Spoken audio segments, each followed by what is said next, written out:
बिस्मिल्लाहिर्रहमानिर्रहीम। अस्सलाम वालेकुम नाज़रीन, आप यूट्यूब चैनल देख रहे हैं। मैं इमरान ख़ान हूँ। यहाँ कुछ बड़ी अहम ख़बरें हैं, मैं आपके साथ शेयर करता हूँ। आपको आइडिया हो जाएगा कि पाकिस्तान अब किस तरफ जाने वाला है। एस्टेब्लिशमेंट को एक बात समझ आ गई है कि जैसे जैसे पाकिस्तान में वक्त गुजरता जाएगा उनकी मुखालफत में इजाफा होता जाएगा। अभी उन्हें पाकिस्तान तहरीक इंसाफ की मुखालफत का सामना है। कुछ हद तक फजल रहमान साहब मुखालफत करते हैं, कुछ लोग ढके छुपे अंदाज में मुखालफत करते हैं, और बहुत सारी इलाकाई जमातें, बहुत सारे ग्रुप्स जो हैं वो एस्टेब्लिशमेंट को पाकिस्तान के मसाइल के लिए ज़िम्मेदार समझते हैं। हमने गुज़िश्ता दिनों एक सर्वे करवाया था जिसमें ये सवाल रखा था कि आप पाकिस्तान के मौजूदा हालात के लिए किसको ज़िम्मेदार समझते हैं, सियासतदानों को या एस्टेब्लिशमेंट को। हैरान कुन तौर पे आज से 2-3 साल पहले तक जो एस्टेब्लिशमेंट अवाम में खासी पॉपुलर थी उसके ख़िलाफ़ 95% वोट आए और सिर्फ 5% लोग सियासतदानों को मौजूदा पाकिस्तानी हालात के लिए ज़िम्मेदार समझते हैं। हालांकि सियासतदानों में नवाज शरीफ हैं, इमरान खान हैं, जरदारी हैं, मरियम हैं, बिलावल हैं, शहबाज शरीफ हैं, मौलाना फजल रहमान हैं, MKM के लोग हैं। तो सियासतदानों से लोग बहुत नफ़रत करते हैं, लेकिन फिर भी 5% सियासतदानों को ज़िम्मेदार समझा जाता है पाकिस्तान में, और 95% जो मैंने एक्स के ऊपर एक सर्वे करवाया उसके मुताबिक लोग एस्टेब्लिशमेंट को पाकिस्तान के मौजूदा हालात के लिए ज़िम्मेदार समझते हैं। इन चीज़ों को देखते हुए मौजूदा हुकूमत क्योंकि कठपुतली हुकूमत है और ये जाली फार्म 47 के तहत लाकर बिठाई गई है, तो एस्टेब्लिशमेंट इनसे कोई भी कानून पास करवा सकती है। ये सहूलत एस्टेब्लिशमेंट को महदूद मुद्दत के लिए मुयस्सर है और वो ऐसे कानून अब बना रही है ताकि मुस्तकबिल में तमाम लोगों को कंट्रोल किया जा सके। फ़र्ज़ करें कल को मुल्क में इमरजेंसी लग जाती है, या कोई कौमी हुकूमत बना दी जाती है, या कोई टेक्नोक्रेट हुकूमत लाई जाती है, या कोई और हुकूमत मिली जुली सरकार लाई जाती है, तो ये जो कवानीन अब बनवाए जा रहे हैं इनके ऊपर फिर कोई उंगली नहीं उठा सकेगा। सवाए पाकिस्तान तहरीक इंसाफ के कोई कुछ नहीं कह सकेगा इन कवानीन के हवाले से। देखिए, मैं हमेशा से इस बात के हक में रहा हूं कि सख्त कवानीन मीडिया के हवाले से बनने चाहिए, लेकिन वो सबके लिए होने चाहिए। मैंने कभी पीका कानून की मुखालफत नहीं की। मैं ये कहता हूं कि जितने मर्जी सख्त कवानीन बनाएं, जितना मर्जी सख्त क्राइटेरिया रखें, लेकिन कवानीन का इस्तेमाल दुरुस्त होना चाहिए। ये नहीं होना चाहिए कि उसमें पिक एंड चूज हो, इसको फंसाओ और इसको छोड़ दो। मिसाल के तौर पे हामिद मीर साहब ने एक बड़ी ज़बरदस्त मिसाल दी है, क्योंकि अभी जो पीका कानून आया है ये तो ऐसा लगता है कि काला कानून ही बन गया है, क्योंकि जिस तरीके से इसका इस्तेमाल किया जा रहा है इसकी एक मिसाल मैं अभी आपको पढ़ के भी सुनाता हूँ। अब हामिद मीर साहब ने कहा फेक न्यूज़ क्या है। मुतीउल्लाह जान को गिरफ्तार किया गया, पहले इल्ज़ाम लगाया गया इसने पुलिस पे गाड़ी चढ़ा दी, फिर इल्ज़ाम लगाया मुतीउल्लाह जान की तलाशी ली तो उसके अंदर से मंशियात निकल आई, फिर इल्ज़ाम लगाया कि मुतीउल्लाह जान नशे में था। अब ये सारी चीज़ें फेक न्यूज़ नहीं है तो और क्या है। आप मिसाल के तौर पे देख लें कि मोटरवे पुलिस ने क्या कहा था। उन्होंने कहा था जी मुरम्मत के लिए मोटरवे बंद कर रहे हैं, जब पाकिस्तान तहरीक इंसाफ ने एक लॉन्ग मार्च करना था। तो क्या वो फेक न्यूज़ नहीं थी जिसको फैलाया गया। अभी जियो न्यूज़ ने एक फेक न्यूज़ फैलाई, वहाँ से शुरू की, मैं भी उसके चक्कर में आ गया। मैंने कहा इतना बड़ा चैनल है, ठीक बात कर रहा होगा, कि बिलावल को अमेरिका से दावतनामा आ गया और वो ट्रंप की जो सदारत की हलफ बर्दारी की तकरीब है उसके अंदर शामिल होने जा रहा है। बाद में पता चला कि वो खबर भी झूठी निकली। हालांकि पीपल्स पार्टी वाले बड़ी देर तक उस खबर को अपने दिल के साथ लगाकर बैठे रहे। अब मामला ये है कि ये जो कानून बन रहा है ये तो खालिसतन ऐसा लगता है कि आज़ादी इजहार राय का गला घूंटने के लिए बन रहा है। ये भी हम बर्दाश्त कर लेंगे, कोई मसला नहीं है, लेकिन सबके ऊपर इंप्लीमेंट होना चाहिए।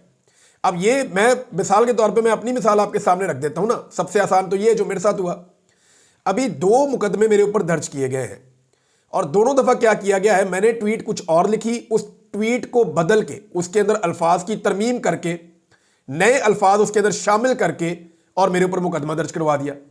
अब मुझे बताएं ये फेक न्यूज़ नहीं है तो और क्या है। यानी मैंने जो बात कही नहीं, मैंने जो बात लिखी नहीं, मैंने जो बात ट्वीट नहीं की, वो बात मेरे खाते में डाल के मेरे पे मुकदमा करवा दिया। अब जो मुकदमा करवाने वाले हैं या जिन्होंने ये तरमीम की है उनके खिलाफ मुकदमा बनता है ना, लेकिन मैं कहां दरखास्त दूं। मामला यह है कि यहां पे पिक एंड चूज है। मुखालिफिन को कुचलने के लिए इस कानून को इस्तेमाल किया जाता है और इसको बनाने का कोई और मकसद नहीं है। अब मिसाल के तौर पे व्हाट्सएप ग्रुप की एक खबर आई है। ये खबर आप सुनेंगे तो आपको आइडिया हो जाएगा कि ये पीका कानून क्या है और ये आने वाले वक्त में क्या करने वाला है। यही कानून कल को पीपल्स पार्टी, PMLN और बाकी जमातों के खिलाफ भी इस्तेमाल होगा, क्योंकि कल को इनके ऊपर भी जो है वो नज़ला गिरेगा। एस्टेब्लिशमेंट जो है उसको इस बात का आइडिया है कि पाकिस्तान में जिसने भी इलेक्शन लड़ना है उसने हमारे खिलाफ ही लड़ना है अब, और हमारे खिलाफ ही जो जाएगा उसी को वोट डालेगी पाकिस्तान की आवाम। तो ऐसे में वो अपनी अब एक शील्ड बना रहे हैं कि कम से कम हम तो महफूज हो जाए। अब इसमें आप ये देखें कि व्हाट्सएप ग्रुप में कोई तौहीन की गई है मरियम नवाज की, और उसके ऊपर एक एडमिन जो है उसको गिरफ्तार कर लिया गया है। यानी अब आप किसी भी एडमिन को गिरफ्तार करवा सकते हैं। पहले एफआईआर देखें आप, एफआईआर बड़ी मिट्टी मिट्टी सी है, लेकिन मैंने बड़ी मुश्किलों से क्लोज कर करके उसको पढ़ा है, तो जो मैं उसमें से लिख पाया हूं वो मैं आपके सामने रख देता हूं। ये जनाब पाकपतन की एफआईआर है। जनाब एसएचओ थाना फरीदनगर, अस्सलाम वालेकुम। मैं ये मोहरज हूं, या अर्ज कर रहा हूं कि मन एसआई शबीर हुसैन, ये शबीर हुसैन साहब सब इंस्पेक्टर हैं, आबिद कांस्टेबल, सरकारी गाड़ी जिसका नंबर GAA है 756, ड्राइवर जिसका खुरम जावेद है और उसका कांस्टेबल नंबर 702 है। सिलसिला गश्त और पड़ताल जराइम, शर्की रेलवे फाटक पर हम मौजूद थे। यानी वो कह रहे थे कि हम गश्त कर रहे थे और गश्त करते करते हम सोशल मीडिया में घुस गए। How is it possible? यानी वो गश्त कर रहे थे, अचानक ही अगला जुमला ये है कि मौजूद हूं कि सोशल मीडिया वजीर आला पंजाब के बारे में तौहीन आमेज बेहुदा किस्म की, जिसमें डर्टी लैंग्वेज इस्तेमाल की गई है, पोस्ट मुलाहिजा हुई। यानी आपको हैरत नहीं हो रही है क्या लिखा हुआ है एफआईआर में? एफआईआर में लिखा है कि पुलिस अपनी गाड़ी पे गश्त कर रही थी। वो एक सब इंस्पेक्टर कह रहा है जनाब मैं गाड़ी में गश्त कर रहा था, एसएचओ साहब, गश्त करते हुए मेरा गुजर हुआ सोशल मीडिया पर से, और वहां मैंने देखा कि मरियम नवाज के बारे में डर्टी लैंग्वेज इस्तेमाल की गई है, एक पोस्ट मुलाहिजा हुई। गश्त के दौरान इनको एक पोस्ट मिलती है, किसने दिखाई, कैसे दिखाई, कोई बंदा मिला उसने दिखाई, या कोई मोबाइल पे बंदा चेक कर रहा था, ये पीछे से अचानक पहुंच गए, इन्होंने जाके उसके मोबाइल में देख ली, इसके बारे में कुछ पता नहीं। वो कहते जी अचानक पोस्ट मुलाहिजा हुई, जो कि मुसम्मी हाफिज, इसका नाम अजीब सा मिटा हुआ है, ऐसा लगता है इजहार अमीन है, और उसका मोबाइल नंबर आगे लिखा हुआ है। इसने इस मोबाइल नंबर से अपलोड की, मोबाइल नंबर से अपलोड की, इसका मतलब यह कि ये व्हाट्सएप की है।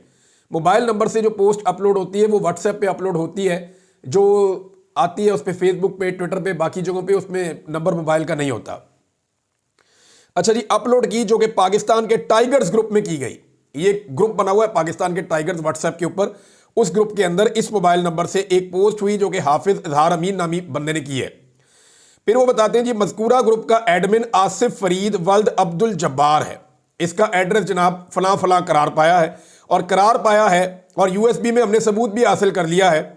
हाफिज इजहार अमीन ने जानबूझकर पोस्ट सोशल मीडिया पर अपलोड की, और आसिफ फरीद ने यह जानते हुए कि पोस्ट तौहीन आमेज है, गैर कानूनी है, उसे डिलीट नहीं किया, और दीगर ग्रुप के मेंबरान को पोस्ट को देखने का मौका फराहम किया और अवामुन्नास में इंतशार फैलाने की कोशिश की है। इर्तिकाब जुर्म हुआ है, पीका एक्ट के तहत मुकदमा दर्ज कर लिया गया जनाब। अब आप अंदाजा करें, यानी इसका मुद्दई कौन है? पुलिस वाला गश्त कर रहा था, गश्त करते करते अचानक एक पोस्ट सामने आ गई। ऐसे डिजिटल दौर में हम जी रहे हैं कि पुलिस वाला गाड़ी चला रहा है, अचानक सोशल मीडिया की सामने आकर खड़ी हो जाती है पोस्ट, और वो देखता है अच्छा व्हाट्सएप ग्रुप के अंदर ये चल रहा है, और फिर उसके बाद यानी कोई उसको बताता नहीं है, बीच में कोई लिंक नहीं है, यानी ये एफआईआर रद्दी की टोकरी में जाएगी। लेकिन ये काटी क्यों गई, इसको जरा आप समझें। ये एक परफेक्ट एग्जाम्पल है कि मुखालिफिन को कुचलना कैसे। यानी इस बंदे के ऊपर कुछ तप होगी, या ये पाकिस्तान तहरीक इंसाफ का बंदा होगा। अब इस बंदे को कुचलने के लिए या इसको निशाना बनाने के लिए बड़े आराम से यूएसबी के अंदर डाला कि मरियम नवाज की कोई 2-4 अजीब सी पोस्टें डाल दी यूएसबी के अंदर, और इल्जाम लगा दिया जी ये फलां बंदा है जो एडमिन है ग्रुप का, इस ग्रुप के अंदर इस बंदे की इस ग्रुप में ये आई है, और डाली भी किसी और ने। यानी आप किसी भी ग्रुप में कोई भी चीज डालें, ग्रुप का एडमिन वहां पे गिरफ्तार हो जाएगा। कितना आसान है, ग्रुप के अंदर कोई भी चीज डालें और ग्रुप का एडमिन गिरफ्तार, कि जनाब उसने चाहे देखी भी ना हो पोस्ट, उसको पता भी ना हो, वो बेचारा कहीं अस्पताल में पड़ा हो, या वो कहीं बेचारा एतकाफ में बैठा हुआ है, फर्ज करें, ग्रुप एडमिन और मोबाइल उसके बाद है ही नहीं, पीछे से कोई और बंदा बीच में पोस्टें डाली जा रहा है, वो ईद वाले दिन गिरफ्तार हो जाएगा। वो इसलिए गिरफ्तार हो जाएगा कि उसने डिलीट नहीं की। तो ये जनाब एक एफआईआर की गई है।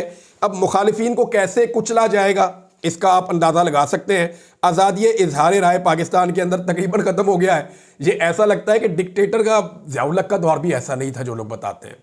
परवेज़ मुशर्रफ के दौर में इतनी सख्ती नहीं थी और मीडिया के ऊपर इतनी पाबंदियां नहीं थी, बल्कि मीडिया परवेज़ मुशर्रफ के दौर में आज़ाद हुआ था, और इस दौर के अंदर तो मीडिया को तबाह बर्बाद कर दिया है।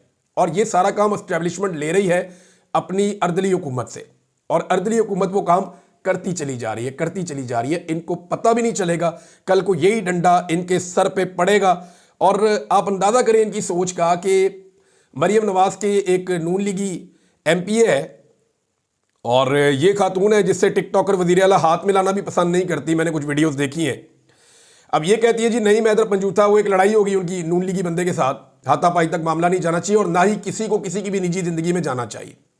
ना नून लीग को ऐसा काम करना चाहिए, ना पीटीआई को ऐसा काम करना चाहिए। निजी जिंदगी में तो बिल्कुल नहीं जाना चाहिए। आप मेरा सारा करियर उठाकर देख लें, मैंने कभी किसी की निजी जिंदगी के ऊपर अटैक नहीं किया। मेरे सारे वीलॉग उठा के आप देख लें। अच्छा, अब इसमें हुआ यह है कि नईम हैदर पंजूथा साहब को वो कह रही है कि इंतजार पंजूथा की तरफ गायब कर दो ताकि ये ठीक हो जाए। यानी आप अंदाजा करें इनकी घटिया और गंदी सोच का। यानी ये गलाजत का ढेर नहीं है इनके दिमाग में तो और क्या है। जबरी गुमशुदगी को कोई शख्स ऐसे जस्टिफाई कर सकता है? यानी इस बात को ये जस्टिफाई कर रहे हैं कि ये इस पॉलिसी का हिस्सा है कि इंसानों को जबरी तौर पे लापता किया जाए, उनके साथ जुल्म और जबर किया जाए। इंतजार पंजूथा जिन हालात से गुजरे वो कहते जी नईम पंजूथा को भी उन हालात से गुजारो। इन्हें आइडिया नहीं है कि कल को ये हालात अगर आपके साथ होंगे तो हम आपके लिए भी आवाज उठाएंगे। जुल्म और बर्बरियत के साथ ये लोग खड़े हैं आज। इनको इक्तदार के नशे में बिल्कुल भूल गया है कि इंसानी हुकूक भी कोई चीज होती है। तो नाज़रीन, सिंपल बात यह है कि अगर पाकिस्तान की जो गवर्नमेंट है या एस्टेब्लिशमेंट है, ये अमरीकियों की मिन्नतें और तरले करने की बजाय या उनसे जाकर भीख मांगने की बजाय ये जेल में चले जाएं और जाकर इमरान खान साहब से गुजारिश कर लें कि साड़ी बस हो गई है, तो इमरान खान साहब इनको ज़्यादा बेहतर वे फॉरवर्ड बता देंगे और इमरान खान साहब इनको ज़्यादा बेहतर रास्ता दे देंगे इस सारे क्राइसिस से निकलने के लिए। लेकिन आप कुछ भी कहें कि ये लोग पाकिस्तानी तो हैं ना, इमरान खान पाकिस्तानी है, इमरान खान मुहिब्बे वतन आदमी है, ये सब जानते हैं। वरना बड़ा आसान था उसके लिए, उसको डील कई दफ़ा ऑफर हुई, वो छोड़ के चला जाता पाकिस्तान। वो पाकिस्तान की खातिर पाकिस्तान को छोड़कर नहीं जा रहा। वो कहता है मेरा घर है, मैं छोड़कर नहीं जाऊंगा। इमरान खान के पास जाओ, इमरान खान से मांगो, वो आपको दे भी देगा और आपको शर्मिंदा भी नहीं करेगा। लेकिन अगर आप अमेरिकन से मांगोगे, गैर मुल्कियों से मांगोगे, गैरों से मांगोगे, तो वो आपके साथ सौदा करेंगे। वो देखेंगे इस सौदे में उनको क्या फ़ायदा होता है और उनके फ़ायदे में पाकिस्तान का फ़ायदा नहीं होगा। हम जानते हैं कि इस खित्ते में उनके मफादात किसके साथ हैं और कितने ज़्यादा हैं और उन मफादात के लिए पाकिस्तान को क्या नुकसान उठाना पड़ सकता है या क्या कीमत चुकानी पड़ सकती है।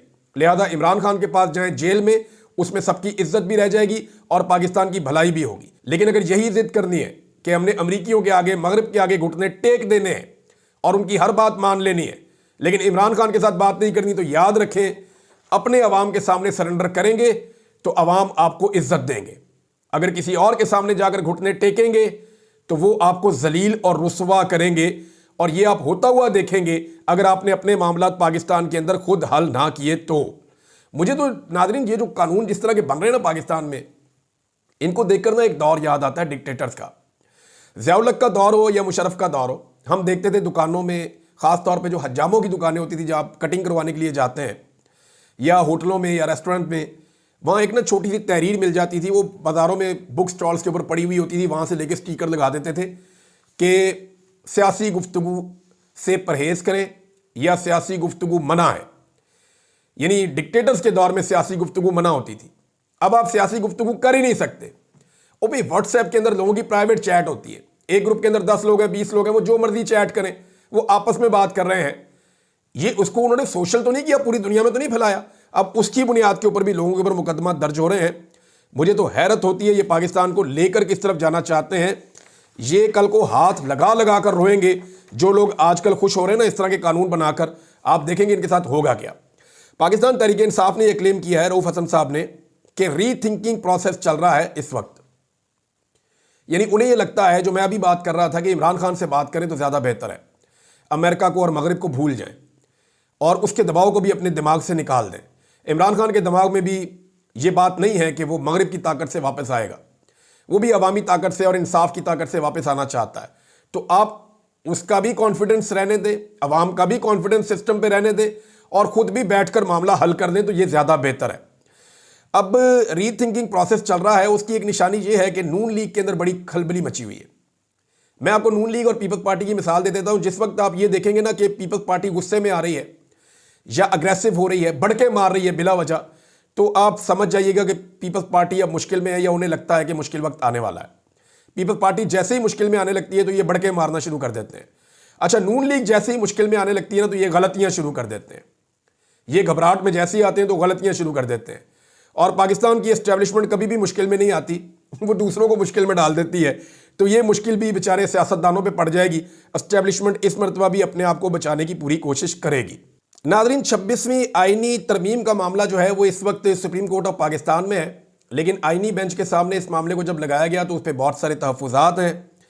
अब अगर ये मामला उन्हीं जजेस ने सुनना है जो इसके बेनिफिशरी हैं, तो फिर तो इंसाफ नहीं होगा। और पाकिस्तान तहरीक इंसाफ या जितने भी दरख्वास्त गुजार हैं, मुझे लगता है वो पहली ही पेशी के ऊपर एतराज़ उठाएंगे कि इस मामले को फुल कोर्ट में भेजा जाए।